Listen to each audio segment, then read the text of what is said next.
សួស្តីបងប្អូនដែលស្រឡាញ់ម៉ូតូធំនេះម៉ូតូមក Honda SL ហ្នឹងកាលពីជំនាន់មុនគឺល្បីរន្ទឺមែនតើខ្ញុំមកនេះគឺ review រូបរាងរបស់វាថានៅឆ្នាំ2026ហើយ SL នៅតែស្អាតសម្រាប់ភ្នែកបុរសដែលជាពិសេសអ្នកដែលមានកូន2 3 4ហ្នឹងគឺ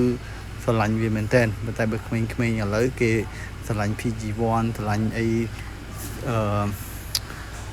XR សេរីខ្ពស់ជាងហ្នឹងប៉ុន្តែបើក្មេងៗពីមុនគឺឃើញអាហ្នឹងគឺស្រឡាញ់មែនតើHonda SL វា26ឆ្នាំហើយនេះវានៅតែធន់នៅតែមាំនៅតែល្អហើយចំពោះការជួសជុលនិងការថែទាំរបស់វាងាយស្រួលមែនតើអញ្ចឹងហើយ